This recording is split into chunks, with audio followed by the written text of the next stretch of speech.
a Alberto Borea. Alberto Borea nos acompaña y quién mejor que él. Él ha sido pues presidente del Consejo Permanente del Perú ante la OEA. Así que creo que es una voz autorizada para este tema. Señor Alberto Borea, muy buenas noches, bienvenido. ¿Cómo estás, Carlos? Efectivamente, yo fui representante permanente del Perú ante el Consejo Permanente de la OEA y tuve la oportunidad también de ser presidente del Consejo Permanente de la OEA en el año 2005. Así que, digamos, tuvimos una cercanía muy próxima además a la Carta Democrática Interamericana, porque esta fue aprobada en Lima en el año 2001. Y en los años en que yo tuve la fortuna de estar, digamos, representando al Perú, pues teníamos muy a la mano y muy de cerca y muy presente lo dispuesto en la Carta Democrática Interamericana, que debió de haberse plasmado con una mayor acción, pero que, digamos, ha tenido determinados escollos incluso en la voluntad de los propios estados, que ha impedido que progresara como debió de haber progresado. Correcto. La intención de esta Carta Democrática, para que el público de alguna manera pues entienda más de este tema, se hace para proteger justamente la democracia en los países, en los diversos países integrantes de la OEA, para generar estabilidad, para respetar los derechos, el Estado de Derecho dentro de estas jurisdicciones. Pero es extraño que el gobierno, en este caso Pedro Castillo, haya pedido su activación, como si en el Perú todos estamos en un caos tremendo y ya pues el gobierno prácticamente está siendo amenazado. Sí, en realidad no solamente es un acto absolutamente desproporcionado, sino, como lo mencionabas tú al inicio del programa, irresponsable por las consecuencias inmediatas ya que tiene esta determinación, que no nos debe llamar a susto, porque sencillamente la Organización de Estados Americanos, el Consejo Permanente, está conformado por embajadores de los poderes ejecutivos. En esta reunión, en este cónclave, no están los representantes ni del Poder Legislativo, ni del Poder Judicial, ni de la Defensoría del Pueblo, ni de la Fiscalía de la Nación, ni de ninguno de los otros órganos constitucionales. Y entonces normalmente se establece una suerte de alianza entre los diversos poderes ejecutivos y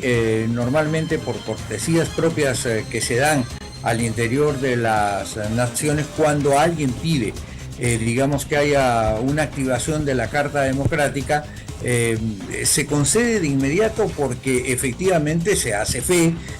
lamentablemente sin hacer una criba previa de si lo que está solicitando ese gobierno es cierto o no es cierto. Por eso dice el artículo 17 de la Carta Democrática Interamericana, que te lo voy a leer, dice: cuando el gobierno de un Estado miembro considere que está en riesgo su proceso político, institucional, democrático o su legítimo ejercicio del poder, podrá recurrir al secretario general o al Consejo Permanente a fin de solicitar asistencia para el fortalecimiento y preservación de la institucionalidad democrática. Entonces, de este artículo 17 queda claro que lo que está en juego es un pedido por parte del presidente de un país. En ese sentido, quien siente que está en riesgo el proceso político institucional democrático es Pedro Castillo. Creo que no haya mucha gente más, un poco más lejos de su gabinete y de sus amigos, que sientan que aquí en el Perú está en discusión la legitimidad del ejercicio del poder democrático y en consecuencia nos parece a todos absolutamente exagerado. Exagerado además porque lo que establece el artículo primero, segundo, tercero y cuarto, establecen estos artículos, es que los pueblos de América son los que tienen el derecho a la democracia y sus gobiernos la obligación de promoverla y defenderla. Y el artículo tercero dice que es elemento, o que son elementos esenciales de la democracia representativa, entre otros, el ejercicio del poder con sujeción al Estado de Derecho. Y eso es lo que no ha hecho precisamente Pedro Castillo, quien ha actuado no solamente incluso fuera de un Estado de Derecho, sino fuera de cualquier tipo de derecho, al conducirse, digamos, de la manera absolutamente fascinerosa, como se ha venido comportando durante este año y pico que está en el ejercicio del poder, amenazando permanentemente además el principio de separación e independencia de los poderes públicos, ¿no? Sin embargo, la Carta Democrática, señor Borea, también habla de transparencia, de este gobierno abierto, de rendir cuentas, pero es inaudito, es totalmente contradictorio, porque el señor Castillo habla de que la justicia actúe, que la justicia determina los responsables, pero por otro lado se ha dedicado exclusivamente a obstruir la justicia, y eso va contra la Carta Democrática. Así es, el artículo 4 de esta carta dice exactamente lo siguiente: son componentes fundamentales del ejercicio de la democracia la transparencia de las actividades gubernamentales, la probidad, la responsabilidad de los gobiernos en la gestión pública y la libertad de expresión y de prensa. Como tú comprendes, ninguno de estos elementos fundamentales ha sido respetado por Castillo y más bien ha sido amenazado constantemente por Castillo. Por lo mismo, si le pide al Consejo Permanente que se pronuncie en relación a las agresiones que hay contra la democracia, cuando venga esta misión que ha sido, digamos, acordada por el Consejo Permanente, los ciudadanos o los señores que vengan tendrán que ser informados y ellos tendrán que recoger opinión de todos los sectores del Perú. Digamos que estoy absolutamente convencido, van a poner los puntos sobre las IES y van a dejar demostrado que quien está actuando en contra del principio de la transparencia en las actividades gubernamentales es Pedro Castillo, porque no ha contestado o no ha dejado traslucir nada de lo que ha hecho a escondidas desde el mismo 28 de julio que se fue a meter a la casa de Zarratea y dejó Palacio de Gobierno, todos los peruanos recordarán, y donde entraba con una gorrita, digamos, de kepí, y todo agazapado sin dar la cara y sin contarnos nunca, como en algún momento prometió hacerlo hacia el mes de noviembre del año pasado, que iba a proporcionar la lista de aquellos que habían concurrido a esa casa de Zarratea y que iba a expresar de qué cosa es lo que habían hablado con esos personajes que concurrieron. Además, recuerda tú que cuando en el Canal 4 apareció alguna suerte de insinuación de que se tenía, digamos, grabado el tema de la dación de dinero, de hacer una chanchita, ¿no? Pedro Castillo, él salió a decir que eso en realidad era una chanchita que él estaba haciendo para poder repartir plata a los pobres del país. Y cuando se le pidió que dijera quiénes habían dado ese dinero, cuánto era lo que habían dado ese dinero y en qué supuestamente lo había gastado, hasta este momento ha pasado un año y no nos han dicho ni una sola palabra. Pero tampoco le han contestado a la prensa, tampoco le dicen a la prensa. Recordemos los peruanos que en diciembre del año pasado juntó a un grupo de periodistas, los llevó a Palacio de Gobierno y les prometió que iba a contestar entrevistas y nunca contestó ninguna entrevista. Es más, hoy día, cuando se moviliza Castillo, se moviliza con un ejército de policías y de gente que le presta, digamos, un aislamiento absoluto de lo que es la presencia del pueblo, ¿no? Y efectivamente, y para agregar a este panorama, lo único que hace el señor Castillo, reitero, es debilitar las instituciones, pero sobre todo amenazar, no solo a las instituciones, sino amenazar el sistema, porque ojo, se está reuniendo con reservistas, se está reuniendo con rondas campesinas, se está reuniendo con bases de la selva también, en fin, o sea, cuidado con ello. Y como bien dice usted, se ha dedicado simplemente a obstruir a la justicia. Harvey Colchado ha sido pues un alfil que quería traerse abajo. La señora Patricia Benavides, en fin, o sea, querer hablar no quiere hablar, y la prensa ha sido pues también blancos de sus ataques. Ahora, doctor Borea, ¿qué implicancias tiene que venga una comisión especial ya enviada por la OEA en el Perú? ¿Qué implicancias tiene? Y sobre todo, ¿cuál debería ser la labor que tiene que cumplir este grupo de trabajo? Bueno, mira, la implicancia es que el Consejo Permanente ha aceptado poner digamos, en cuestionamiento, digamos, la presencia de una democracia auténtica en el Perú sobre la base de lo que ha dicho Castillo, y lamentablemente no ha hecho una confrontación previa, es decir, una discusión previa con los demás, con las demás personas, para que efectivamente quienes tienen algo que decir en la sociedad y que también han sido democráticamente elegidos, como es el caso del Congreso, o quienes han sido constitucionalmente designados, como es el caso de los miembros del Poder Judicial o de la propia Fiscalía de la Nación o del Defensor del Pueblo, que han sido nombrados de acuerdo a los procedimientos que la democracia establece para poder llenar este tipo de digamos, posiciones que son absolutamente, o que deberían de ser, garantistas de lo que pasa con las libertades de los peruanos y con la justicia que se administra en el país. Y sí, sin embargo, no han escuchado a ninguno de esos. Cuando yo fui presidente del Consejo Permanente, sugerí muchas veces que la OEA se completara en estos casos con por lo menos una audiencia para quienes, estando desde otra perspectiva, teniendo otra perspectiva, pudieran dar otra versión para que el Consejo Permanente pudiese tomar efectivamente mejor el pulso de ese país. Pero no solamente eso, sino que la democracia exige probidad. Eso es otro de los componentes fundamentales del artículo 4 de cómo se concibe la democracia en la Carta Democrática, y la probidad significa la honradez. Y si hay algo que está en este momento en entredicho, precisamente con una gran cantidad de pruebas, como nunca ha pasado en la historia del Perú con un gobernante que esté ejerciendo el mando, es la total falta de honradez en una cantidad de actos que se han llevado adelante y que, digamos, han sido debidamente explicitados, cuestionados, numerados por la fiscal al hacer esta primera acusación, que se refiere solo a 2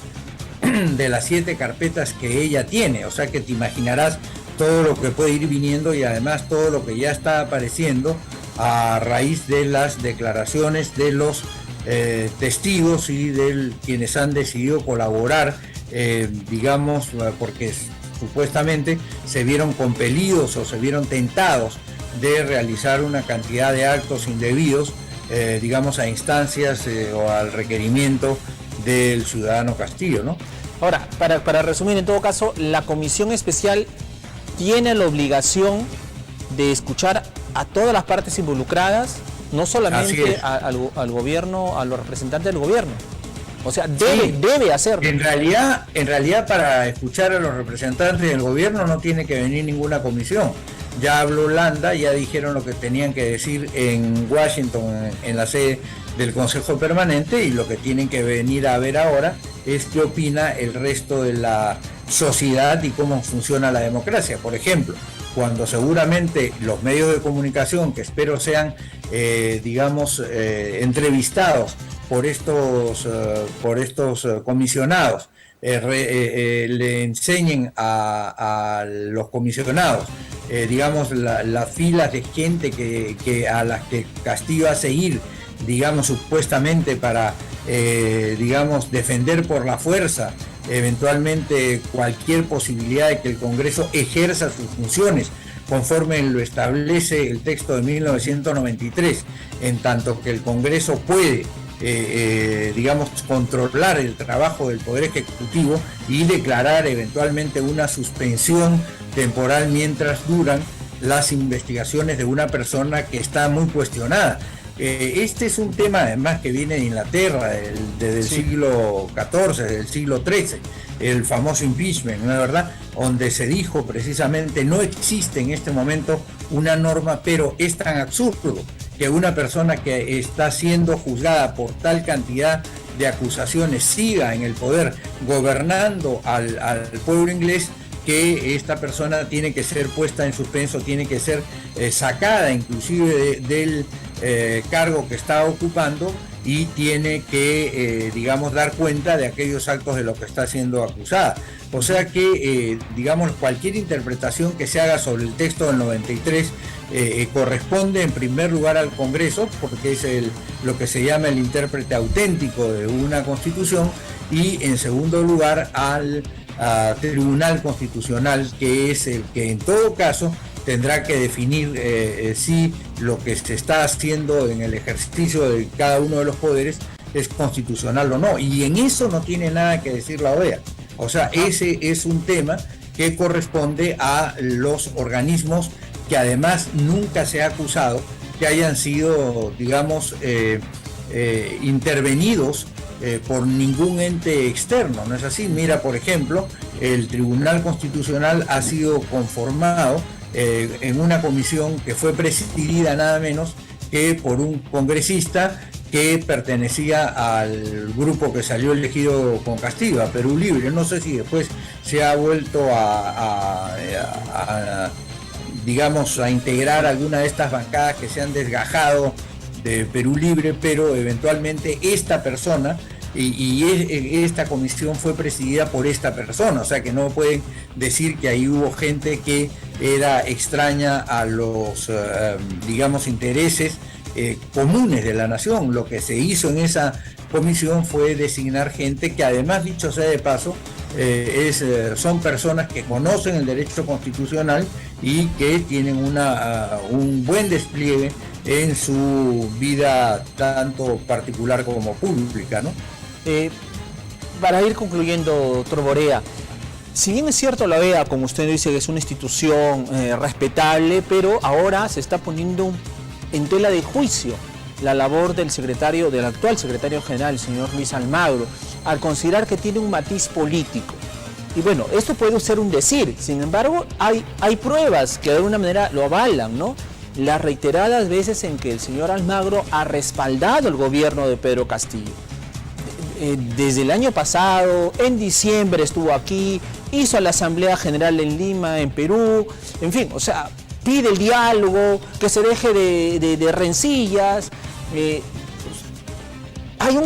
un matiz político dentro de este panorama, al menos a través de la OEA. ¿Cree usted que de alguna manera ya nos puede adelantar cuáles serían los resultados? Bueno, en realidad la decisión no la va a tomar Almagro, sino la va a tomar el conjunto de embajadores a través del Consejo Permanente. Hemos leído, por ejemplo, que los Estados Unidos o el embajador de los Estados Unidos y el gobierno de los Estados Unidos han dicho con toda claridad que la transparencia, que la rendición de cuentas, cosa que Castillo no hace para nada, sino que al contrario trata de escamotear eso, son componentes esenciales de la democracia. Entonces no se puede considerar que se está transgrediendo la democracia cuando lo que se está buscando es lo que haría cualquier congreso en cualquier país libre del mundo, que sería precisamente llamarle la atención al presidente para que pueda explicarle al país el porqué de sus actos o el porqué de las coincidencias. Por ejemplo, que se reúne con empresarios y al día siguiente ese empresario gana un contrato donde han sacado a todos los competidores de la carrera, o cómo asciende a determinado tipo de oficiales cuando esos oficiales precisamente han seguido un procedimiento eventualmente torvo, oscuro, como vimos en el caso de Pacheco y sus $20.000 en su momento, y así sucesivamente en todo orden de cosas, ¿no es verdad? O sea, en realidad cada día nos vamos enterando de nuevos sucesos en los cuales ha estado y está involucrado no solamente el ciudadano Castillo, sino la gente que él ha llevado al poder o que él ha puesto en su entorno, sobrinos, parientes, amigos, paisanos. Exacto. Y ahí no ha tenido intervención en colocarlos en esas posiciones nadie de la oposición ni ninguna persona de otro partido, sino él mismo. Cada persona tiene que ser responsable de sus propios actos y Castillo tiene que responder ante el Perú por todos esos actos que él ha realizado. Yo espero que los embajadores que vengan o las personas que sean designadas para esta tarea tengan la amplitud de criterio suficiente para darse cuenta de que aquí no existe sino el ejercicio regular de la democracia en un momento donde hay discusión, donde hay puntos de vista contrapuestos, pero que en el propio texto hay manera de resolver esas situaciones. Y en consecuencia es a ese país al que le corresponde darle una interpretación a sus propias normas, siempre que se haya respetado las libertades. En el Perú, digamos, afortunadamente hasta ahora no se han cancelado las libertades, se amenazan, sí se amenazan efectivamente con el proceder, por ejemplo, de traer a ronderos con machetes, sí. Por ejemplo, cuando no se pone a la fuerza pública a custodiar las minas y se permite que se quemen los bienes productivos que benefician a toda la nación y que son en ese momento propiedad privada o en general los propios bienes públicos, ¿no? Entonces tú tienes ahí argumentos más que suficientes para dejar en claro que en el Perú si hay una violación o una amenaza a la vigencia de la democracia, esa amenaza viene por quien todos los días amenaza a la prensa, por quien todos los días insulta a la prensa, ya sea él o su primer ministro o cualquiera de los miembros de su gabinete, o aquel que anda buscando, por ejemplo, cómo persigue a todos aquellos que realizan la tarea que les corresponde de escudriñar los actos de quienes están en el poder público. Está pasando con Patricia Benavides con la fiscal de la Nación, y está pasando con Harvey Colchado, también ha pasado con los oficiales que estando al frente de determinadas reparticiones en la policía o eventualmente en el ejército han sido dados de baja por no plegarse al coro de sahumerios que Castillo pretende para él, ¿no? Efectivamente, doctor Alberto Borea. Sin embargo, a la prensa libre, democrática, no la callan y seguimos haciendo nuestro trabajo. Y lo que ayer reveló, por ejemplo, nuestra cadena aliada latina, en Punto Final, un nuevo caso de corrupción, el umbral de corrupción de todo tipo, de todo nivel, que envuelve al gobierno de Castillo. Lo que fue el ministro de Salud, el señor López, el señor Jorge López. Ahí está la evidencia, señor Castillo, del trabajo libre de la prensa, que evidencia indicios de que ha habido irregularidades, por decirlo menos, en su ministro de Salud, que usted llamó, que es de Perú Libre, que usted, señor Castillo, llamó, así como llamó al señor Juan Silva, así como llamó a Heiner Alvarado, así como llamó a Bruno Pacheco, así como llamó al señor Weber, así como llamó al alcalde de Andía, al señor Ninel Medina, que usted solo los llamó. Y nosotros finalmente resultamos siendo los malos de la película para el señor Castillo, porque al momento de revelar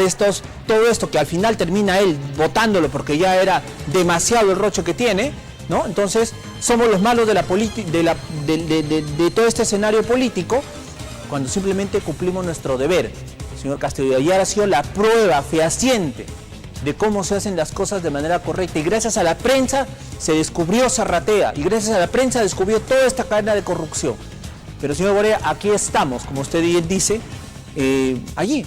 dándole, haciéndole frente, y que nos callen, bien difícil, va a ser casi imposible, diría. Señor Borea. Sí, bueno, y toda la ciudadanía tiene que tener esa actitud también, o sea, tiene que estar dispuesta a defender su democracia y a impedir que se lleve por cauces extraños a una nación que siempre ha querido progreso, pero ha querido libertad, y no ha querido ser sometida a dictados de tiranuelos, como el caso de Maduro, como el caso de Ortega en Nicaragua, o gobiernos como el caso de Evo Morales en Bolivia, o de Castro en Cuba. Nosotros queremos libertad, queremos un país donde no haya consecuencias por decir las cosas que uno piensa, y donde no se utilice el poder como si fuese un botín para aquellos que alcanzan con una mayoría, además absolutamente mínima, con una votación mínima que representaba más o menos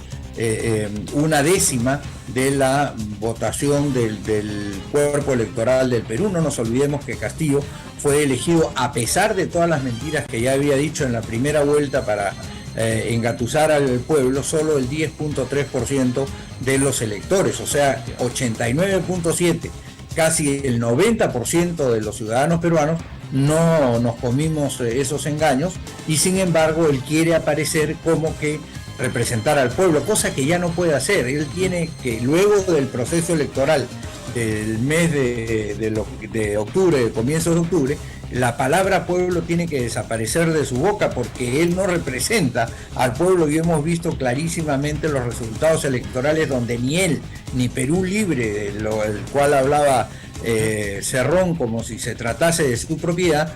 digamos, han sido desaparecidos del mapa, ¿no? O sea, que se olvide de eso y que empiece más bien a pensar en la nación a la que le toca, digamos, diría yo casi por un azar del destino, conducir y portarse responsablemente. Doctor Alberto Borea, siempre es un gusto tenerlo y escucharlo de la manera tan didáctica y directa finalmente con la cual usted nos describe todo este escenario. Le agradezco mucho, como siempre, un abrazo fuerte. Muchas gracias, Carlos, y a todos tus televidentes también. Muchísimas gracias. Ha sido el doctor Alberto Borea Odría. Él ha sido, ojo, presidente de la comisión, ahí de la comisión permanente, Consejo Permanente, para decirlo claro, expresidente del Consejo Permanente del Perú ante la OEA.